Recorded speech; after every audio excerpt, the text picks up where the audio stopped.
For me, it's an honor to be presenting our next guest for the track Somewhere, Nowhere, Anyone, Everyone. For those who are familiar with our next keynote, you might know that she really likes music and she really likes singing and dancing. So for our next keynote, I would like to try something and I might need your help. So you just have to follow my lead, okay?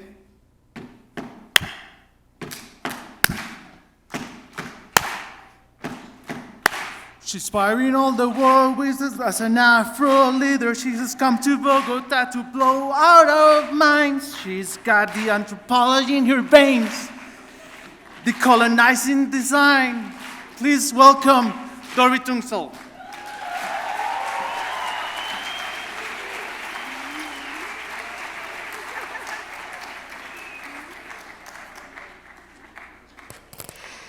Reconocemos los territorios tradicionales ancestrales de las músicas, quienes son los custodios y propietarios originarios de la tierra en que hoy nos reunimos. Presentamos nuestros respetos a los 102 pueblos indígenas de Colombia.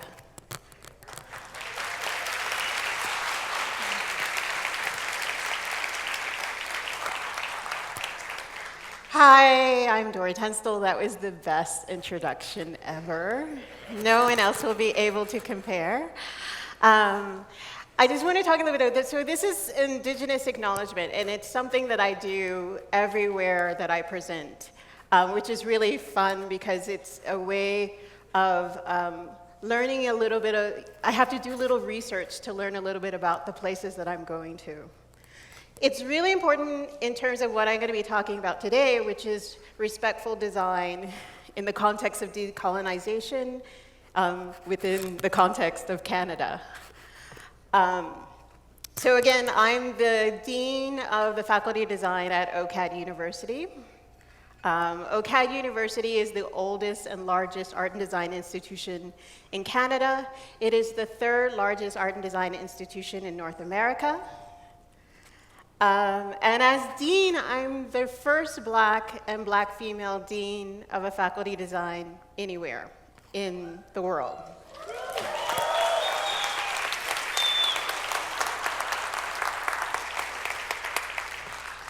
Which is bittersweet in the sense of that you have to realize what are all the structural barriers that may be in place to make, in say, a 140-year-old institution at OCAD University, that there were not opportunities for other Black women or Black people to enter in these spaces of leadership. So let's talk about OCAD University and respectful design.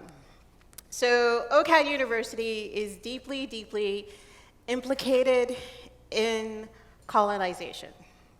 Again, it's a 144-year-old university within a context of a country that's just celebrated last year 150 years. So just to kind of give a sense of what is colonization and decolonization about. So I'm here in Colombia, so I don't think I have to explain what colonization is about, but I will talk about what decolonization is. And it means really, at the center of it, it's indigenous land sovereignty. But again, I'm not a politician, so in the context of the work that I do as a Dean of Design, it's about liberating design from what I and my faculty have described as the modernist project. But first, let me sort of talk about what it means to be in a colonial settler state like Canada, but I'll speak more broadly around North America, because I think one of the things to realize is that for many of my Indigenous students and what we in Canada call racialized students, so we have this term called BIPOC, Black, Indigenous, and people of color. So basically, Black is Black, Indigenous, and then people of color are basically anyone who's of not European, not white European, so like almost everyone else. And this concept is really important in helping to understand how we all position ourselves in relationship to, again, a place like Canada that's a colonial state. So 3 dimensions in terms of people's identities, that they can be a settler, they can be indigenous, or they could be a slave. And generally, in the formation of a colonial state, you have general populations who are within that. In terms of the land is generally stolen and pillaged. And then there's always a set of assimilationist laws that are set in play, which are generally meant to be genocidal to anyone who is not white and not European. So this affects design, because in many ways we like to talk about design as something that's able to bring new innovations, that is meant to liberate people. But for many of my students, the relationship to design, because of that colonial state relationship, is fraught with a lot of negativity. It's fraught with a lot of fear. In fact, they often feel like they have to choose between being a professional designer and maintaining their own unique identities. So in the case of my indigenous students, one of the areas in which they feel like maybe they don't belong in design is the way in issues of, let's try that again, issues of appropriation and misappropriation happens to their cultural and visual artifacts. Now, again, looking at the relationship to the indigenous people, again, original custodians of the land. And in the context of North America, so Canada, United States, that they've spent a minimum of 500 years fighting against assimilationist policies, to the extent where in Canada we have the Indian Act, which first defined who was indigenous and not indigenous, but also set in motion the removal of indigenous youth from their families and their communities to be put up in a set of boarding schools, the last one of which closed in the 1970s. So we're talking about active fighting against an entire system that is meant to erase them, to make them disappear.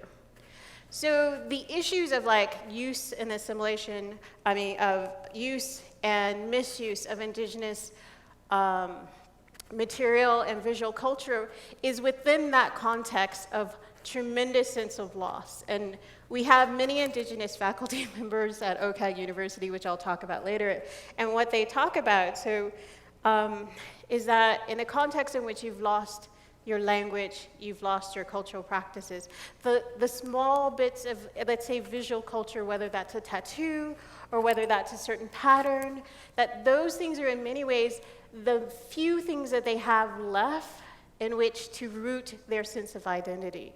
So the taking of this war bonnet, for example, which is often you find fashion designers getting in trouble with, right? The taking the war bonnet is that reminder of every single thing that they have lost and they're actively seeking to reclaim, but they have to compete to reclaim their own identities because it's been stolen, right, by designers in order to put forward their own, in some ways, greed, right? So in that context, for my indigenous students, design may not be a safe space to be.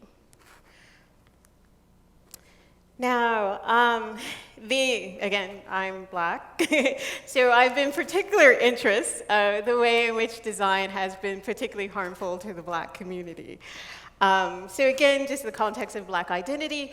Now, we escaped the settler identities in most North American contexts because we were generally brought involuntarily to the land of Canada and the land of the United States. And one of the things that in Canada, they like to pretend that they didn't have slavery because the slavery was so bad in the United States that they felt that had like a lighter version of it. And then to some extent to the numbers of slaves is true. So at the peak, there was about 4,600 slaves in Canada.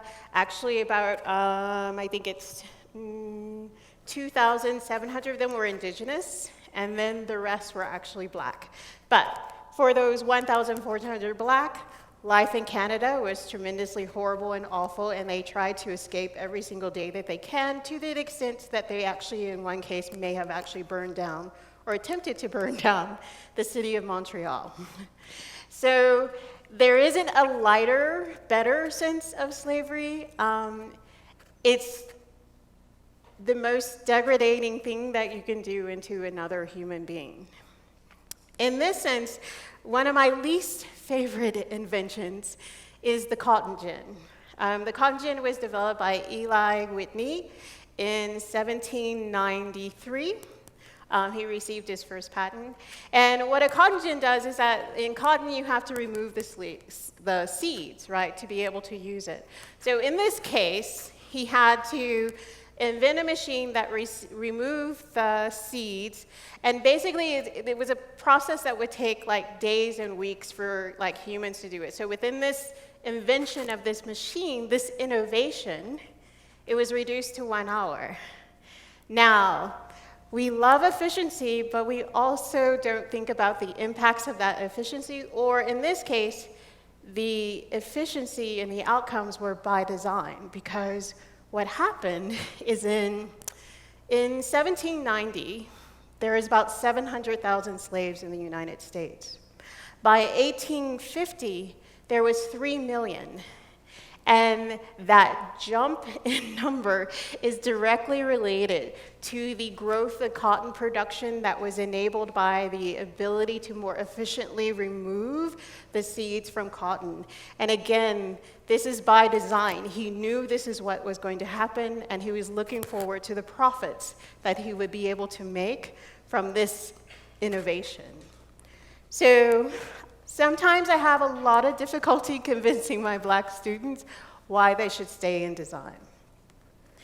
And again, there's always also people of color who, again, is everyone else who is not European and white, right? And again, many of the times, their relationship to the land is that they've had to escape their home to become new settlers, normally due to colonial processes that were happening in their homelands. And what's interesting is that in terms of assimilation, they have a privilege to choose. It's a painful privilege, because sometimes it means not teaching your children their language, or not teaching them your cultures and traditions, so you can feel that they can more easily assimilate into society. And that's a privilege that's actually not afforded to blacks. That's to me, like, my name is Elizabeth Tunstall. I speak English as my first language. And yet I know in the United States or in Canada that the notion of the state itself requires that they reject my identity as one of the defining identities of what it means to be an American, right? That's why I have to put a African American next to it, because I'm never, ever going to be the default. But in the case of people of color, depending on your education, depending on where you fit on the skin chromatocracy, that you can make these really hard and painful choices to assimilate. But even within that, so this is an advertising for soap powder that was promoting the Chinese Exclusion Act, which was an act that the United States put in place to ban the Chinese from immigrating in 1852. And Canada enacted its own version of the Chinese Exclusion Act in 1855. So design is not always a safe place, and again, this is tied to, in some ways, this modernist project. And what the modernist project says is that progress can be achieved through technology, which will bring luxury from, in many ways, the aristocracy to the masses. And that let go of your ethnic and racial identity so that you can join in this universal mankind, emphasis on the man, right? And in the context of Europe, this was an amazingly liberatory idea. The fact that you could provide a lifestyle that is simulating in some ways the riches, right, and the wellness sometimes of the aristocracy and make that available to everyone, every peasant, that was revolutionary. The idea that in Europe, when you have the context of thousands and thousands of years of conflicts between the English, the French, the Germans, the Italians, that in the context of saying, let's let that all go and become one, is utopian. But in the context of bringing that to a place like Canada, to a place like the United States, perhaps even a place like Colombia, that feels like colonization 2.0, right? Because then that message of progress means the extraction of your resources happen really, really, really quickly through technology. And it means the call to give up your ethnic and racial identities, again, means you have to lose who you are in order to feel like you can belong to the society. So the values of design have a problem. That they have been, in some ways they still are, colonial, white supremacist, patriarchal, and capitalist. And as I said, that means my students have to choose the values of this kind of design and the values of the communities in which they've raised. But it doesn't have to be that way. So what we talk about at OCAD University is respectful design. And so I've been at OCAD University 3 years, and the first thing I did within the 2 weeks of arriving is to put together a workshop in which I've asked the faculty members to define what respectful design meant to themselves, meant to the different programs that we have, and meant to the faculty as a whole. And so the things that they came up with are, in the best words, beautiful. But I'm going to let them tell you about it. At OCAD University Faculty of Design, we practice what we call respectful design. Respectful design, what does it mean to the Faculty of Design? It means valuing inclusivity and people's cultures and ways of knowing through empathetic and responsible creative methodologies. It means deepening our relationships to the lives of materials and the craft of making. The challenge facing design today is really to reestablish the relationship with nature. In other words, to design ourselves back into the environment. For example, adding the indigenous concept of 7 generations to inform sustainable design.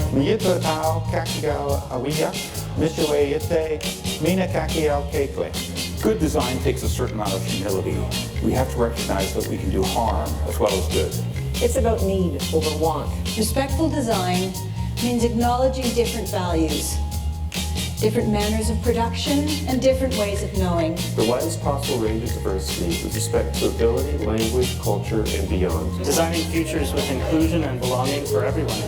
Come join us here at OCAD University's Faculty of Design and find out what respectful design means to you.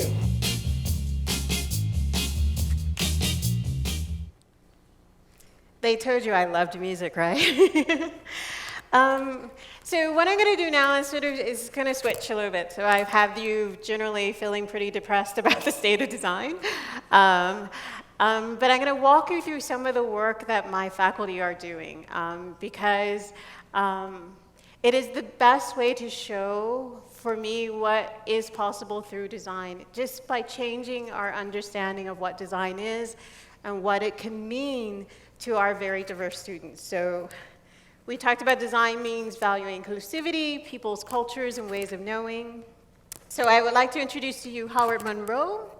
Howard Monroe is a Red River Métis of Winnipeg, Manitoba. So the Métis is one of the 3 major indigenous groups in Canada. So there's First Nations, the Métis, and the Inuit. He's an assistant professor of industrial design. And the fact that he is here is a testament, again, in many ways, to what is possible, because he has come to OCAD University through what we held as an Indigenous cluster hire, and by that, what we did is all of the deans, we pulled together all of the different positions that we had available for that year, and created 5 positions in which we put out a call that was open in terms of rank, open in terms of whatever sort of background that they had, just the call that you need to be a person from Turtle Island, so ignoring the colonial boundaries to sort of say Turtle Island, so that's including Canada, United States, and Mexico, as well as Hawaii. And we want you to present to us who you are as a holistic person, and we can figure out what it means to our faculty. So we had over 40 different applications for this 5 roles. So we brought in 5 Indigenous faculty members all in one time, 3 of which in design, 2 of which in a mixture of faculty of art and faculty of liberal arts. And for me, in 1 year, we went from having 0 full-time Indigenous faculty members to 3.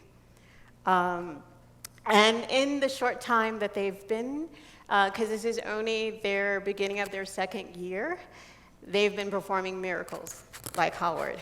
So Howard's work is really focused on introducing Indigenous ways of knowing into industrial design practice.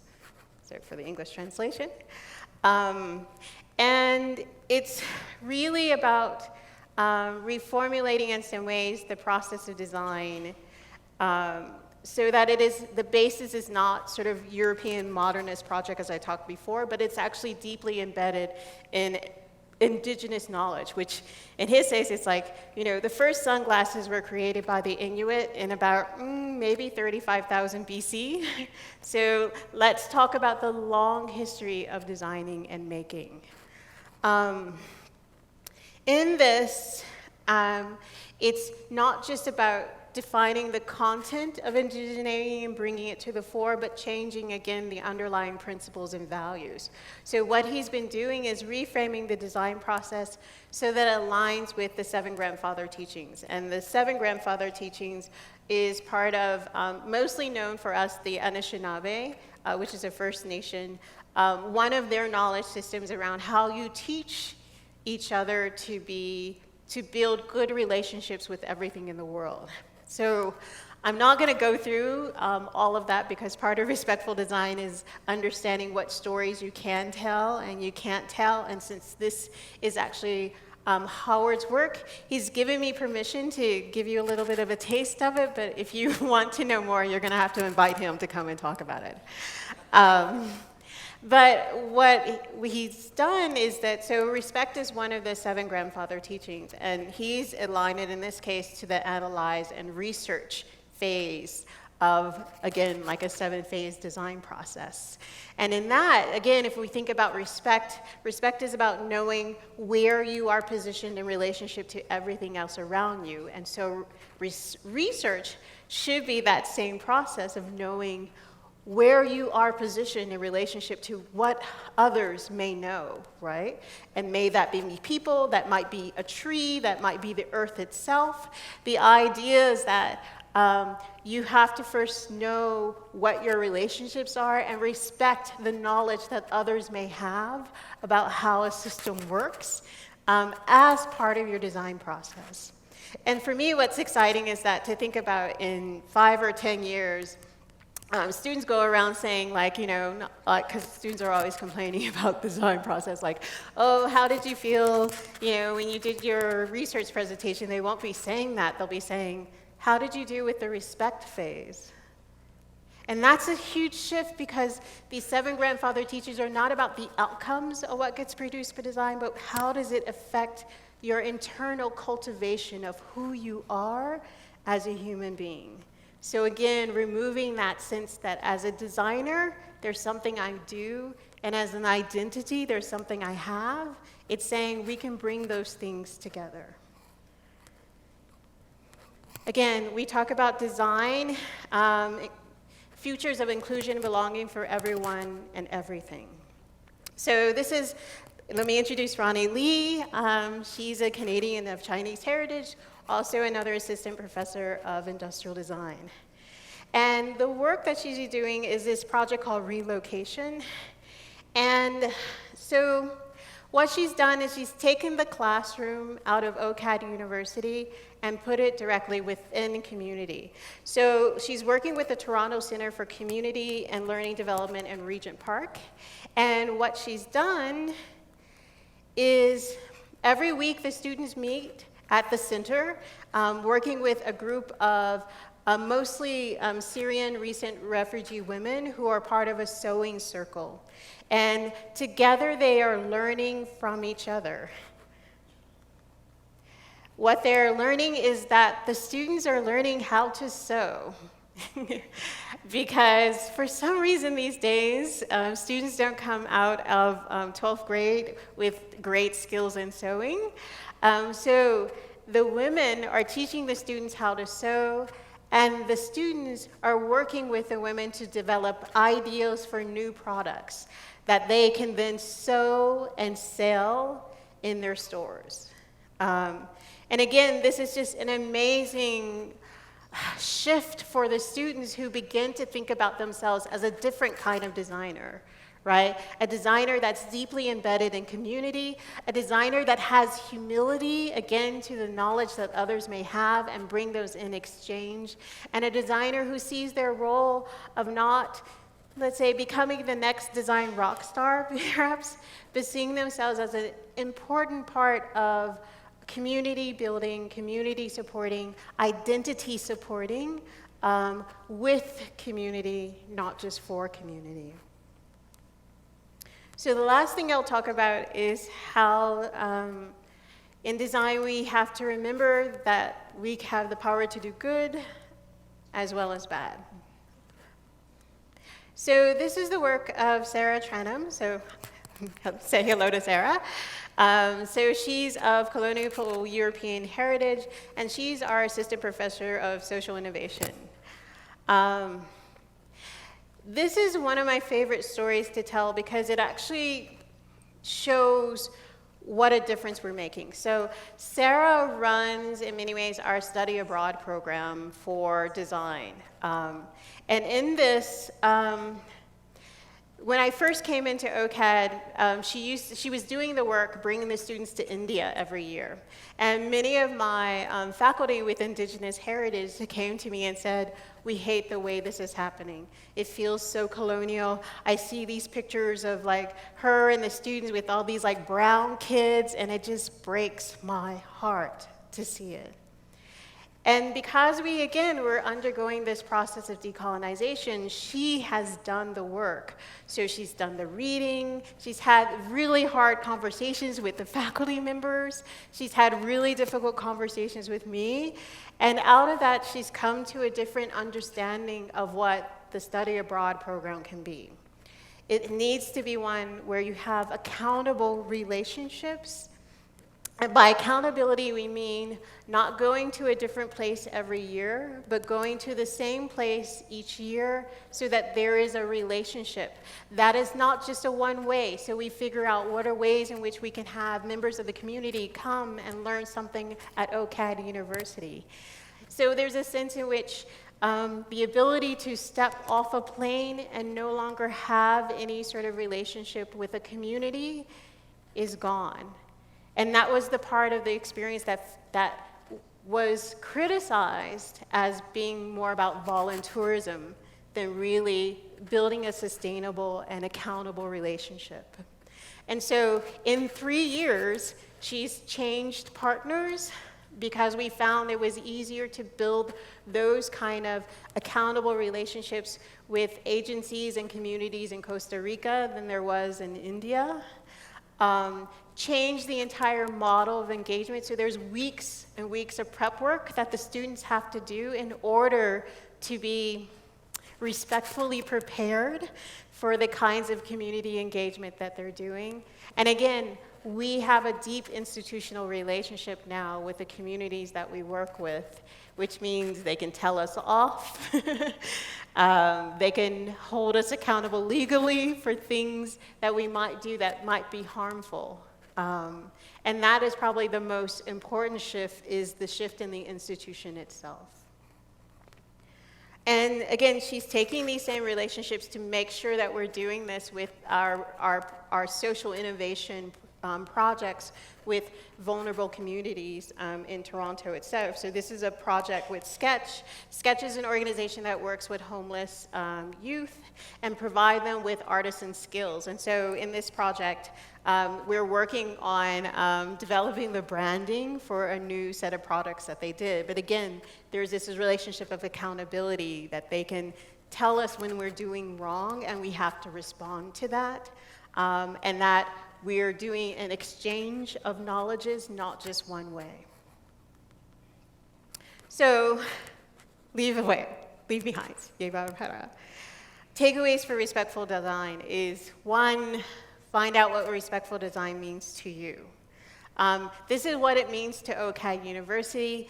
It is deeply contextualized within the Canadian experience. Again, some of the things that we do or have done are possible because we're in Canada. Canada has had a Truth and Reconciliation Committee set of recommendations that came out of 2015 that said, basically, any public institution has to engage in a much more respectful way with Indigenous communities. And to get people motivated, tied funding to that, right? It's part of, again, I think this is part of the context of why we can do this at OCAD University is the majority of our students are diverse. The majority of our students are Black, Indigenous, or POC. So even when a faculty member might have a little bit of resistance because the same diversity does not exist in our faculty yet, the general love that they have for the students and desire to want to be the best instructors to them that they can be, to make them feel like they belong in design is enough to overcome any kind of anxiety in most cases that they have about the changes we're going through. But you have to find out what it means to you. And then have hope for positive change. Like I started out with a pretty dire description of kind of how design has been harmful, right? But it's possible to change, right? We are in a process as an institution at OCAD University of undergoing an amazing transformation in our understanding of who we are and who we serve and why we do it. And then just bring about the change. It's amazing that, you know, when I give presentations about that, everyone's like, it's so aspirational. And it's like, no, you just make decisions. Like, if I have a hiring line, do I make that open for an Indigenous person? That's the decision that we made in order to have an Indigenous cluster hire. And it didn't cost us more money. We just said our values said that we should allocate this money in this particular way. And so you just do the work and you bring about the change. So, muchas gracias. I hope there's time for a question and answer. And thank you very, very much.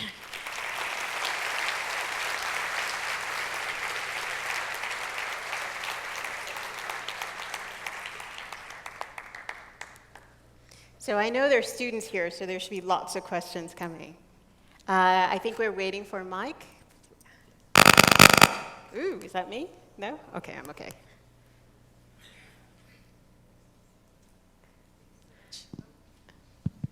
Hi. Hi. Thank you, Dori. So I'm interested in how you framed figuring out what is respectful within the, in your case, within the context of Canada. And I'm at Parsons School of Design in New York. We have more than half of our students from countries from all over the world. And I wondered if you had thoughts on the one hand, what is that context within which we're defining what is respectful when we are such a global institution? And the second is, what kind of preparation are your students getting who are themselves not Canadian, or even if they are Canadian, may not be aware of these issues? And is there like a core class that everybody has to take, or training, or? So I'll answer both. So, I mean, again, it's first Indigenous sovereignty. And so even for our international students, the idea is that you come into this context, and the context is that you're in an Indigenous context, right? You're in an Indigenous context. So even if you're coming in potentially as a settler, you want to make sure that you're coming in as an ally to that indigenous struggle for sovereignty, and not just another layer of a settler that is part of that Sisters of Oppression. So, and the amazing thing that happens when you frame it in that way is that they actually have more permission to dig into their culture and bring that forward in their design. Because a lot of times, again, with our international students, they're in some ways like coming to Canada in order to quote unquote assimilate, right? But in the interaction, in the conversations, in the discussions that they're having, they're like, oh, actually, I don't have to leave this behind. I can integrate that with the things that I'm learning in my Canadian experience, but I actually can be me plus this other experience I have, and that comes through in the designs that I create, right? So that's kind of just what the experience has been, because again, we have about 9% of our students are international, although it's a tricky thing because we sometimes have students come over in high school, and then, you know, by then they're not considered international. But if you, we have 120 languages that are spoken at OCAD University and many different heritages, so they come in that way. Curriculum-wise, we are doing a major curriculum overhaul. So starting this fall, I think, you have, before we started with art history, European art history pre-1800, this year was the first pilot of having indigenous art as the first class that you take. And then you actually have a choice in the second semester of taking like global art, post-1800s, or European art, like after that you choose, but the idea is that you start with that indigenous base, that indigenous foundation of understanding, and then you have options, including your traditional European art history, as one of the options of what it is that you can take in order to further your art and design education. But it's not like we've been having debates like, do we have one big indigenous course? And we decided to not do that because what we want is to embed indigenous content and indigenous principles in almost every single course that we have. Because it's not something that you can, like when you have one course, you know, budget cuts happen, something, you know, or students find some way to avoid it. So we're saying, actually, we've approved what we've called the holistic framework, which is actually based on an indigenous medicine wheel. And that's the framework for not just what's changing in our curriculum, but the entire framework of how we build relationships with one another. So for us, embracing indigenous way of knowing is not just about an individual course, it's actually a whole philosophy that even goes to the structures of our governance. So we have indigenous representation on our Senate, we have indigenous representation on our Board of Governors. We've always had, for a long time, an Indigenous Education Council, and we're trying to figure out if we want to make a decision, instead of being a bicameral governance structure, a tricameral governance structure, to allow that Indigenous committee to have, in some ways, veto power over budget decisions that are happening by the Board of Governors or academic decisions that happen in Senate. Now, we're only in discussions because it's the most frightening thing in order to really embrace that sense of change. But it's something that is clearly on the table for us as a potential way to go forward. So that's to say that for us, establishing that indigenous foundation of knowledge then allows for us to build everything through and on top of that, so that as an institution, we are engaging with allyship, even regardless of where it is that you come from or the practices that you want to bring into your creative art design engagements with the world. Thank you. Hello. My name is Ivan. I'm teaching a lesson related to how to decolonize design through music. And basically I'm taking a group of students really often to visit communities, what we call marginal communities, especially in the Caribbean and Pacific coast. My question is, basically in Colombia, if you think about the invisible social order, what you understand is that African Colombians, and I take your remark, you have to say Afro-Colombians here as well, and indigenous peoples are of course in the bottom of the social orders. When I take students from my faculty at Tadeo University, the interesting thing is like, despite they look the same, being mestizo implies being in the top of the pyramid somehow here. It's not a clear distinction. Nonetheless, when I take the students there, because if you happen to be able to afford this university or Tadeo University, you are privileged or you have a big credit. In both cases, you are under pressure and you are living a bubble, so to speak.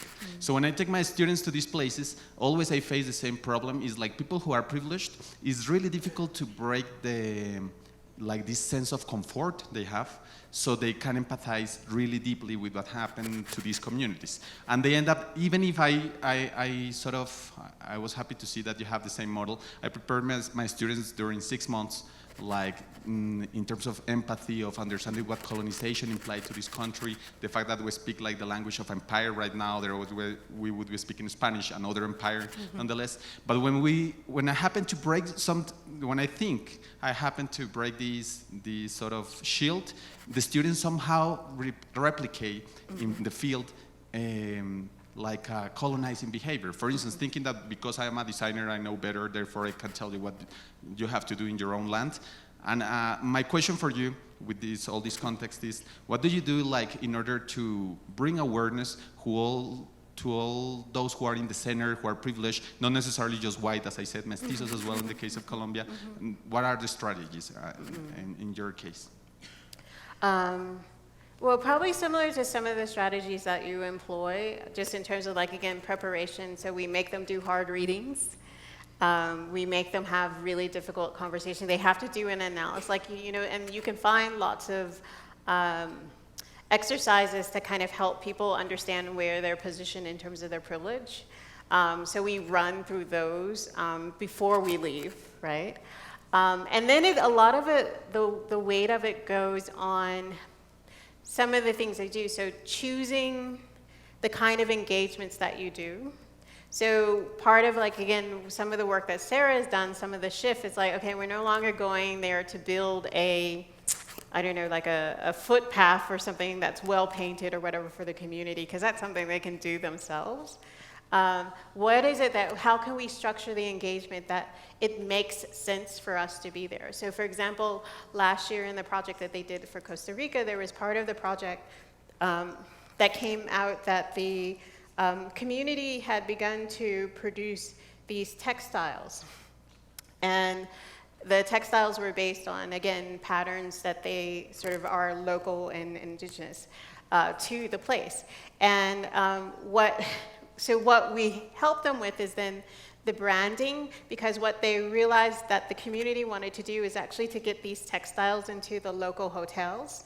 And so this is where, okay, the privilege is useful, right? Because our students and our faculty could get access to the hotels in the way that the community was barred from access, but they brought the community with them. And so again, they took their privileges, understood how the system works, right? Hacked it in such a way so that the privilege worked for those who were denied access, instead of increasing the privileges of those who already had access to these spaces, to these places, and to the authority, right, that comes from being, and again, they could talk about the fact that, like, again, hey, we're a bunch of foreigners and we think this work is amazing. Like, if you had these work in your gift shop or whatever, we would purchase this too, you would make so much money, right? So it's, in some ways, that process of understanding your privilege is understanding how it is a useful tool. Like, again, at OCAG University, we are a privileged institution. My daily job, I always say it's like, I don't know how to, it's like, my position is to make sure that the institution is sharing its social and cultural capital as a way of reparations, right? because making sure that people who don't have access to the networks that I can have access to just by a phone call and saying I'm Dean Dori of Design, that they have access to those networks, that they have understanding how those systems work. So it's a thing where like we try to teach the students that you don't have to apologize for being privileged, right? Like what you do have to do is apologize for any way in which you use that privilege to maintain the oppression of others. And then let's work through the strategies with community of like how you can be useful, right? In terms of changing those relationships of oppression. And so we do, again, a lot of the reading, we have the conversations, we go through the exercises. The faculty members, like her job, Sarah, she puts them in check, right? It's like, you can't be doing this. And do you remember the reason why we said that? Now go and apologize and make amends, right? Because in this whole process, like, we don't know how to do decolonization. At OCAD, we're just feeling our way through it. We make mistakes every day, every single day. But we apologize, and then we do the work to make amends. And I think in all the communities we work with, that effort to make amends, to not make the same mistake again, that's what gives you, that is the currency of respect that you're building with any community with whom you're working closely, right? Okay, thank you, Dori, very much. Yeah. Whoa. Yeah. I promise I won't sing. Ah. So thank you, Dori, very much. I think Thank you very, very much.